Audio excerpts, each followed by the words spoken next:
Hello. അപ്പോൾ കുഞ്ഞു ക്ലാസ്സിലൊക്കെ പോയി തുടങ്ങി. ഞങ്ങൾ വിചാരിച്ച പോലെ തന്നെ കുഞ്ഞുവിന് രാവിലെ എണീക്കാൻ മടിയൊക്കെ തുടങ്ങിയിട്ടുണ്ട്. ഇതിപ്പോൾ നമ്മളൊരു ദിവസം കുഞ്ഞുവിനെ ക്ലാസ്സിൽ നിന്ന് കൊണ്ടുവരാൻ പോയതാണ്. കുഞ്ഞിൻ്റെ ക്ലാസ് ഏകദേശം ഉച്ചയ്ക്ക് 1 മണിയോടുകൂടി കഴിയും. കുഞ്ഞ് രാവിലെ സ്കൂളിൽ പോകാനായിട്ട് ഇറങ്ങുമ്പോൾ എന്നും മഴയാണ്. അപ്പോൾ അതുകൊണ്ട് തന്നെ ഒരു റെയിൻകോട്ട് വാങ്ങാമെന്ന് വിചാരിച്ചു. കടയിൽ ചെന്നാൽ പിന്നെ ആവശ്യമില്ലാത്ത സാധനത്തിലായിരിക്കും കണ്ണ്. പിന്നെ എങ്ങനെയൊക്കെ അവിടെ നിന്ന് മാട്ടിക്കൊണ്ടുവന്നു. അങ്ങനെ കോട്ടിരിക്കണ സെക്ഷനിലെത്തി.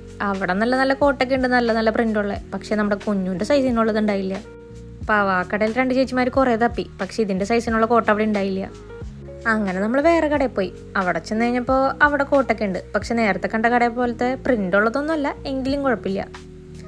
അങ്ങനെ കുറച്ച് നേരത്തെ തപ്പലിനൊടുവിൽ നമുക്കൊരെണ്ണം കിട്ടി. അത് നമ്മൾ ഇടിച്ച് നോക്കി. ഓക്കെയാണ്, സെറ്റ്. ഫിറ്റ് ചെക്കൊക്കെ ചെയ്തു. ആൾക്ക് ഇഷ്ടപ്പെട്ടു. ഇതൊക്കെ എത്ര ദിവസത്തേക്ക് ഉണ്ടാകുന്ന ദൈവത്തിന് മാത്രം അറിയാം. പണ്ട് എനിക്ക് ഇങ്ങനെയായിരുന്നു, റെയിൻകോട്ട് മേടിക്കണം എന്ന് പറഞ്ഞ റെയിൻകോട്ടൊക്കെ മേടിച്ച് ആദ്യത്തെ കുറച്ച് ദിവസമൊക്കെ ഇട്ട്, പിന്നെ അത് കഴിഞ്ഞ് എവിടെയോ കൊണ്ടിട്ട് അത് കരിമ്പനടിച്ച്. അത് കഴിഞ്ഞ് പിന്നെ അടുത്തൊരെണ്ണം മേടിപ്പിച്ച്. അതും ഇതേപോലെ തന്നെ കുറച്ച് ദിവസം ഇട്ട്, കുറച്ച് കഴിഞ്ഞപ്പോൾ എവിടെയോ കൊണ്ടിട്ട്, പിന്നെ കുറച്ചുകൂടി തന്നെ ഇട്ട പോക്ക്. കോട്ടൊക്കെ വാങ്ങിക്കഴിഞ്ഞപ്പോൾ പിന്നെ സൂപ്പർ മാർക്കറ്റിൽ പോയി. അവിടെ നിന്ന് കുറച്ച് സാധനങ്ങൾ വാങ്ങാണ്ടായിരുന്നു. വേറെ നല്ല ചെറുതായിട്ടൊരു ഡയറ്റ് തുടങ്ങിയിട്ടുണ്ട്. അതുകൊണ്ടാണ് ഈ പ്രഹസനമൊക്കെ. ഇത് എത്ര ദിവസത്തേക്ക് ഉണ്ടാവുന്ന ദൈവത്തിന് മാത്രം അറിയാം. തുടങ്ങുമ്പോൾ എങ്ങനെയാണ്, ആവശ്യമുള്ള എല്ലാ സാധനവും പറക്കിയെടുക്കും. ഭയങ്കര ഡയറ്റൊക്കെ ആയിരിക്കും. 2 ദിവസം കഴിയുമ്പോൾ അതൊക്കെ അങ്ങോട്ട് മറക്കും. നിങ്ങളിങ്ങനെയാണ്?